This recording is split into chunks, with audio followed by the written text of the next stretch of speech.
Little boy, one time, when his daddy came in from work, it was kind of after work. It was after supper. Little boy was talking to his daddy, and he said, "Daddy," he said, how much money do you make?" Father said, "It's none of your business." And he said, "Well, how much do you make an hour? I really want to know how much you make an hour." And the dad really became upset. And he said, "That's just none of your business." Well, Daddy, I really want to know. "No, I'm not telling you. You don't need to know. You're just going to want something. No, go to bed." And so he sent him to bed. About an hour later, the father mellowed out, as sometimes we do when we fly off the handle.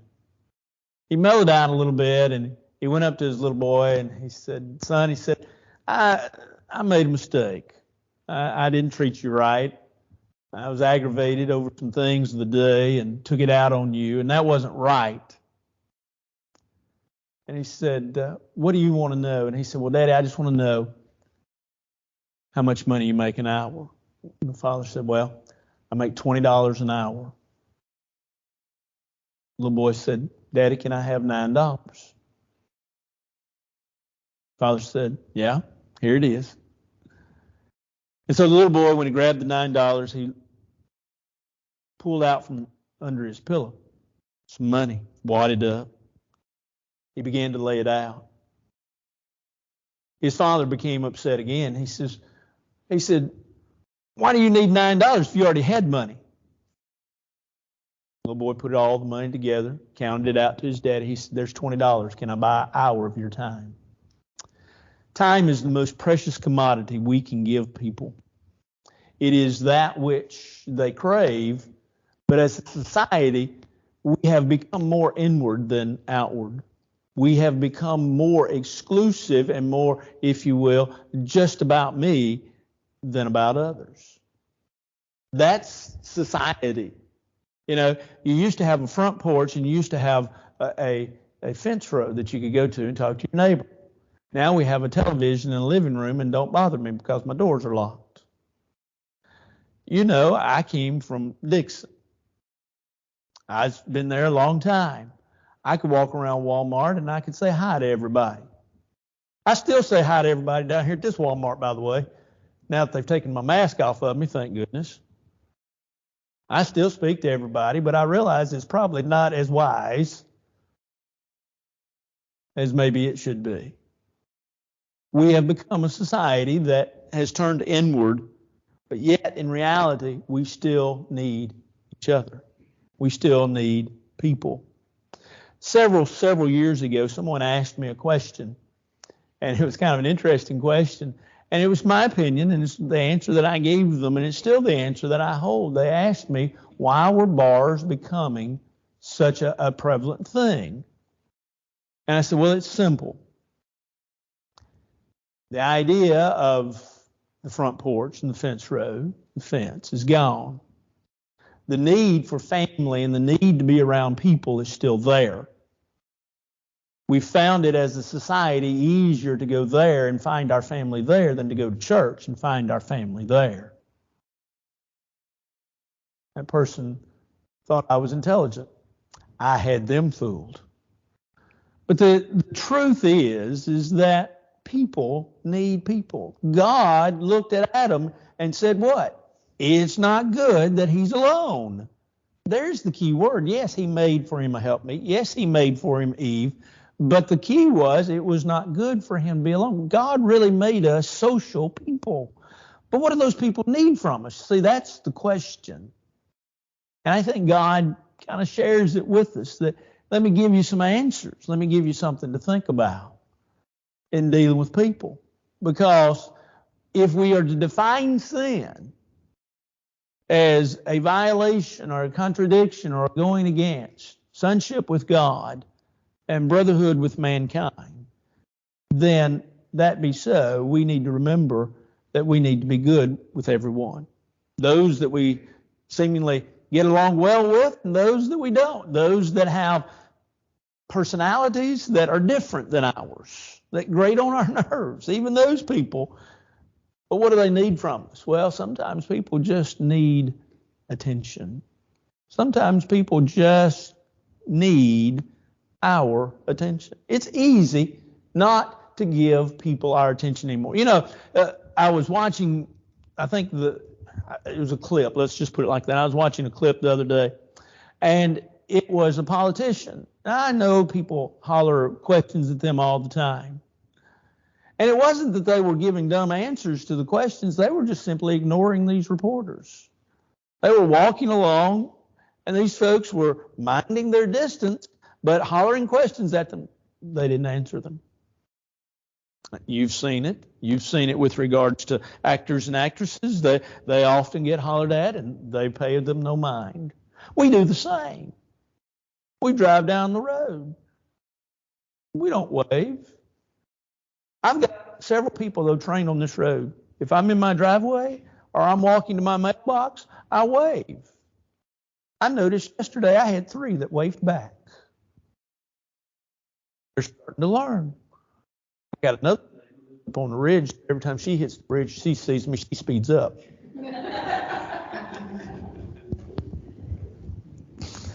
Just kidding. But some folks sometimes need our attention. They just want a little love. They just want a little accommodation. They just want a little pat on the back. And we need to be the ones that give them our attention. Blind Bartimaeus is a great story. He's blind. He's been blind for life. And all he wants is when he hears that Jesus is coming, he hollers out, Jesus, Son of David, have mercy on me. And evidently, he doesn't just holler it once. He keeps hollering it. It's so much so that the people around him are saying, shh, be quiet. Maybe they thought he was becoming a nuisance. Maybe they thought that he was asking too much. Maybe they thought that because he was blind, he should not be asking Jesus to have mercy on him. Who knows why? The text doesn't say why they were telling him to be quiet. They were just telling him to be quiet. Jesus stopped, and Jesus healed him. Jesus thought enough of this man to stop and to heal him. Why? Because Jesus realized he needed some attention. In Luke chapter 10, the story of the Good Samaritan, we've talked about it recently, so we're not going to go through all the particulars. You know them well. But there was a man that, according to the story, that was beaten and robbed and stripped.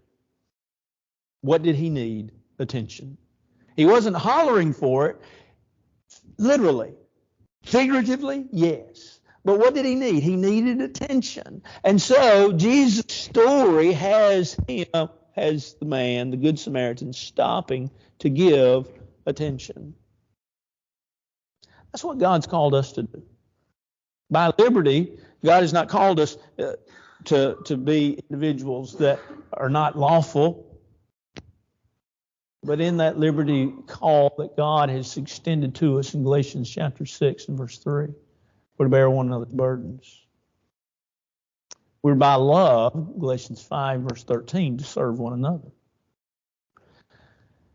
Now you could say, well, does that mean just the brethren? Well, no, not really. It means everybody. We have a responsibility. We have an obligation.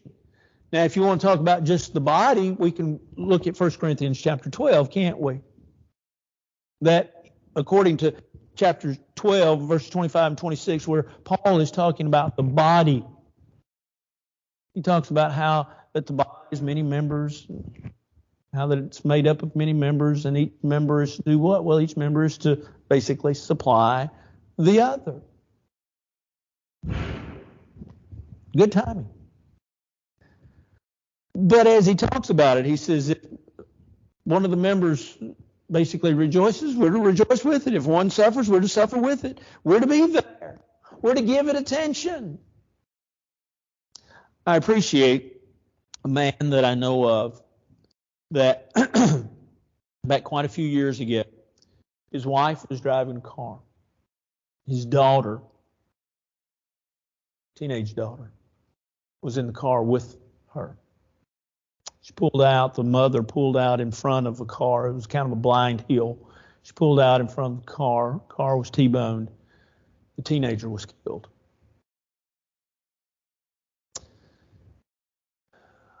In the emergency room and in the hospital, the church literally flooded the hospital.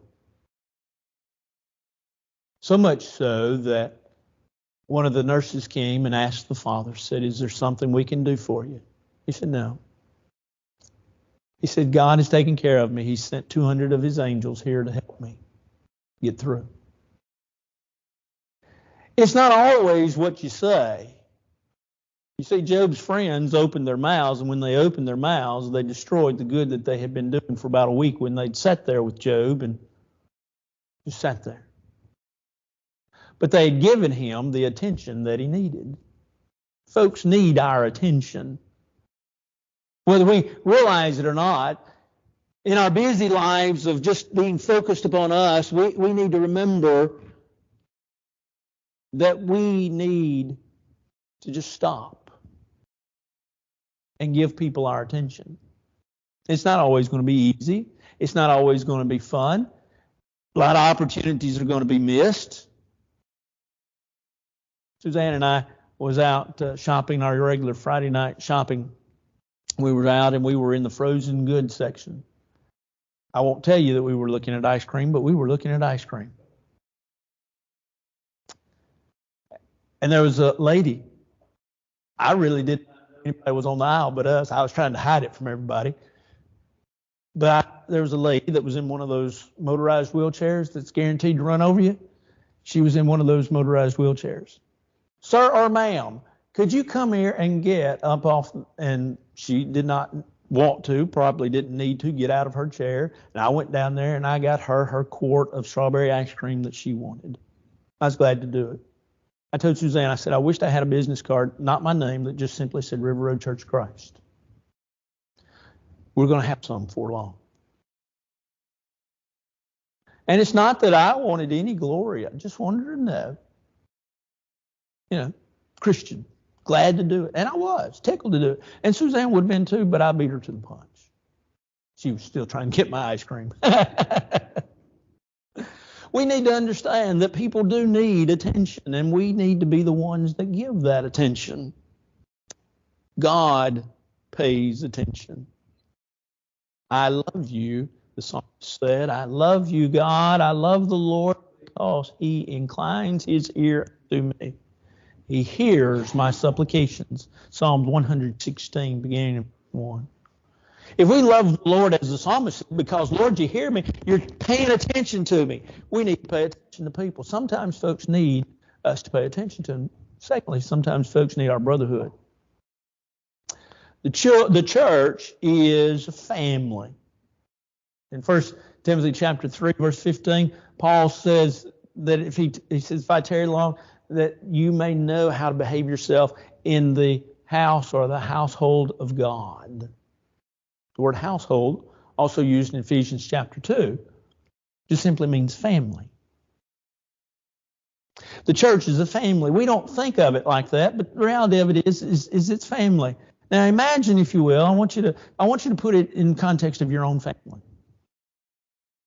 In your family, let's talk about cousins and aunts and uncles. Now, admittedly, families aren't as big as they used to be. I mean, mine's not.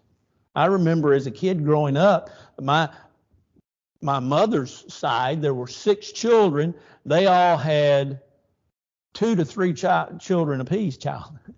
Yeah, well, some of them just acted like a child. They were just, but 2 to 3 children apiece. Every one of them did.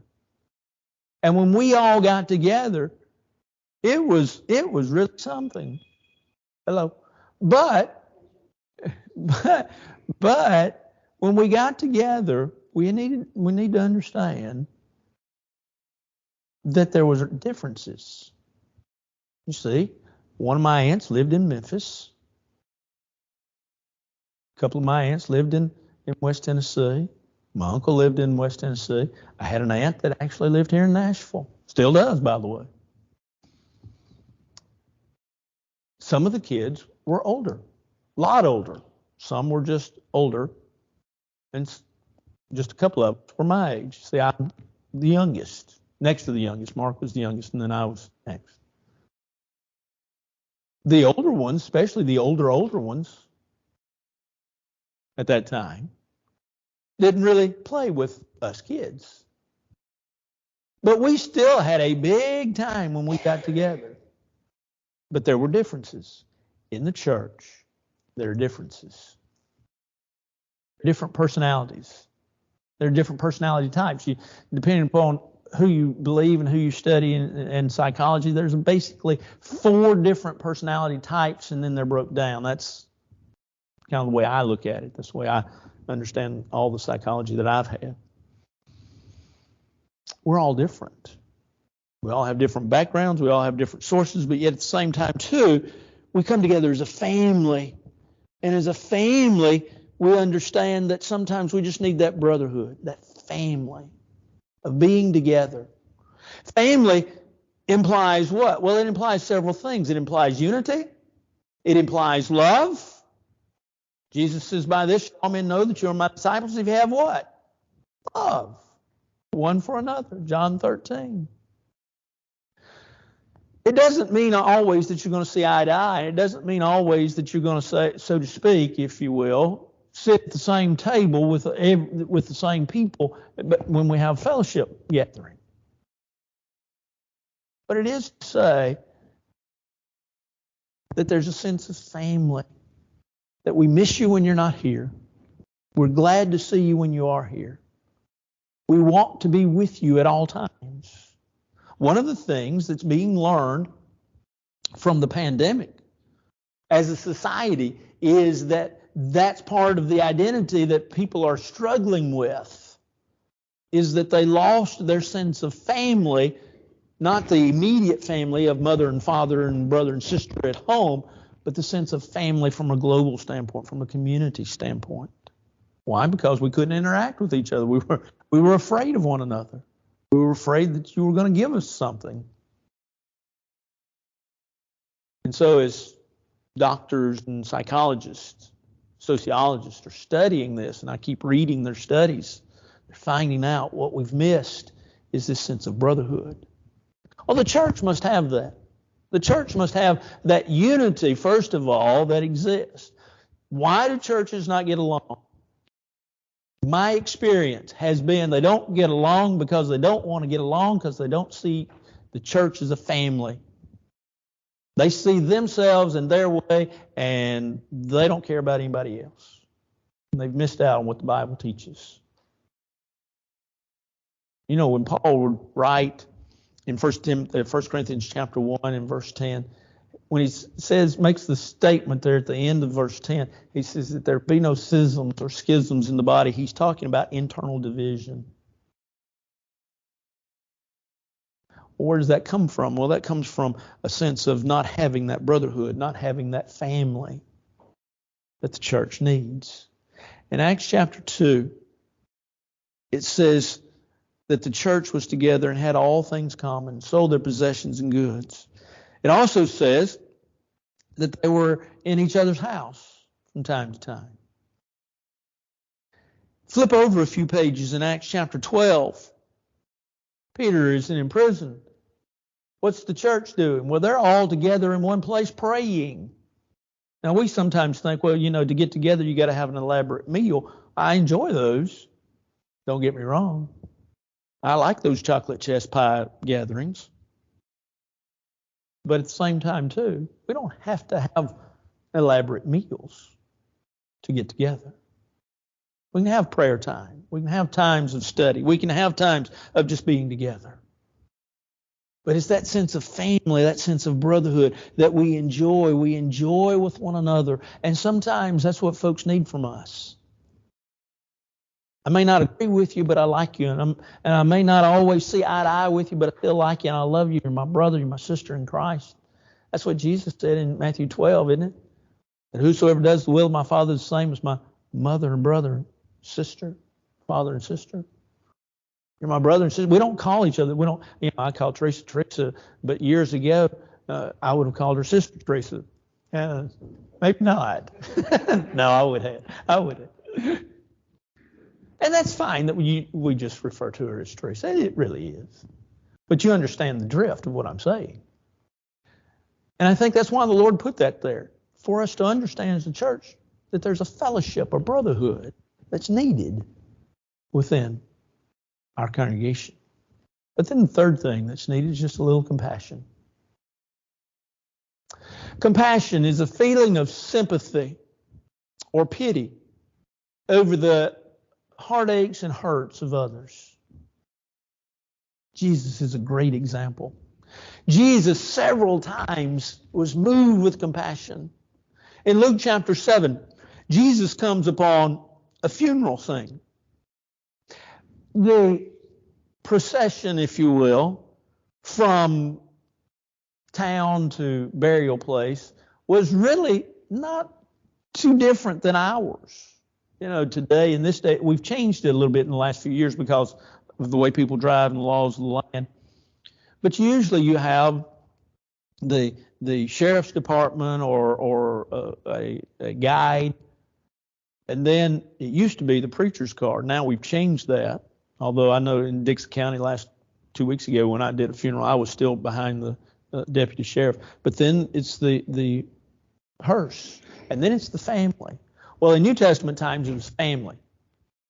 Family was first, then you had the coffin, the person that had passed away coming next, and then you had paid mourners, and then you had everybody else.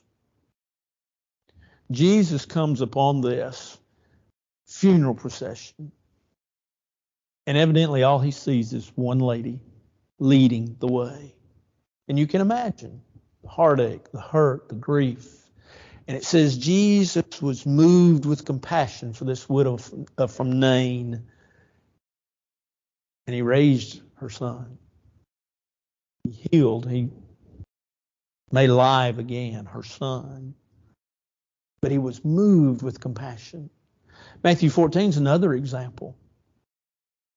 The people had been with Jesus all day long, and they evidently had eaten. And it says, Jesus, being moved with compassion, what did he want to do? He wanted to feed the people, and so he did. He asked them to sit down. The apostles brought 5 loaves and 2 fishes to the little boy, and 5,000 men were fed, let alone women and children. What did he do? Well, he was moved with the needs of others. Jesus' compassion, and maybe the greatest story of compassion, is in Matthew chapter 9. Matthew chapter 8. And Jesus walks up to a leper. Now I want you to think about this. Jesus walks up and there's a leper there. Now what did they know about leprosy? Because in some ways there's still not a lot known about it. But in that day they didn't know anything much about it. There was always the fear that it was contagious. There was also, although they've kind of ruled that out now, but also there was the idea that a leper, especially if the leper had open wounds, was considered unclean. And the leper, by law, was supposed to be isolated from the community. And you were not supposed to have anything to do with the leper. Now, this man walks up, there's Jesus, and Jesus looks at the man. He has compassion with him. But catch what it says, verse 3. Jesus reached out and touched him. Touched him. Would we do that?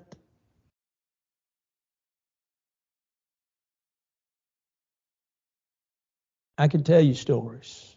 I could tell you about the time AIDS was just coming into the news.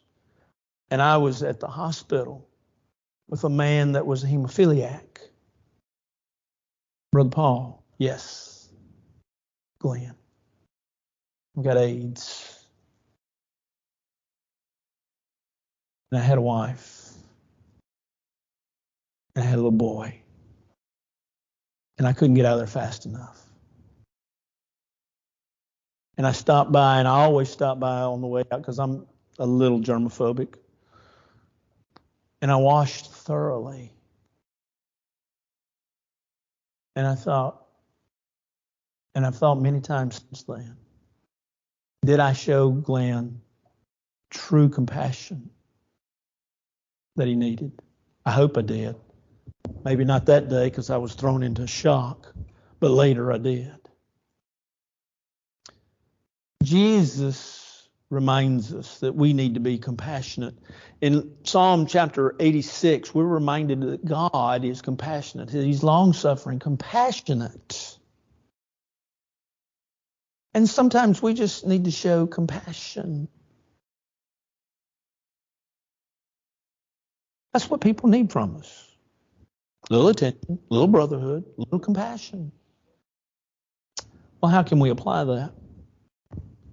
How can we get that to us? How can we be that? Well, we have to really learn to put others first, don't we? We really have to learn to be individuals that are willing to spend our time and our efforts to help others. That's not always easy, and sometimes it's not always convenient, and sometimes you can't do it. That's understood. But at the same time, too, we need to remember to put others before us. I am a very schedule-oriented person. But sometimes folks need my attention. Sometimes it's my wife needing. Sometimes it's some of you. And I really don't mind at all. But it breaks my calendar. But that's all right. You learn to adapt. You learn to work those things out because reality, people are important. Let this mind be in you, which is also in Christ Jesus, who being in the form of God thought it not robbery to be equal with God, but made himself of no reputation and took upon him the form of a servant and made in likeness of man. We hone in on those verses. Become like Jesus. Have his mind. Have his attitude. Do you remember what the first 4 verses of that chapter is talking about?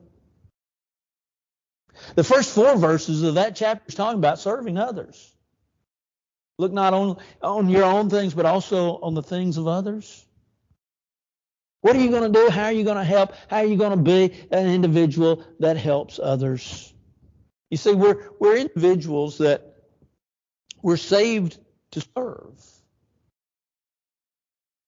Which means sometimes what? Well, you have to roll up your sleeves. Sometimes you have to get a little dirty. Sometimes you have to deal with things you don't always want to deal with. Sometimes you have to deal with personalities and problems. And sometimes you think, man, if I just leave people alone, I'd have a wonderful life. Most preachers on Monday feel that way. If it wasn't for the church members, this would be a good job. The truth is that this is what people need.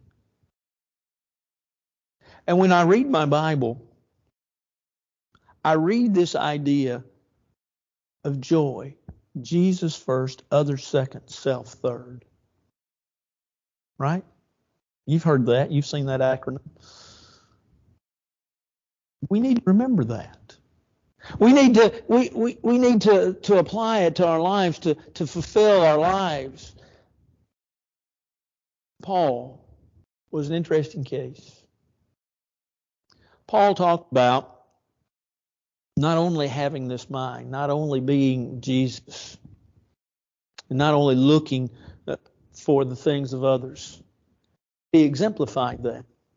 Because if you're in Philippians 2, if you keep reading on down, about verse 17, he says, yes, and if I be offered or poured out as a drink offering upon your sacrifice and service of your faith, I rejoice. Now, we don't sometimes understand that, but you have to understand that in the Old Testament times especially, there were drink offerings. Well, what's a drink offering? Just what you would think of. Drink, juice of the grape usually, that was poured out upon the altar as a sacrifice to God.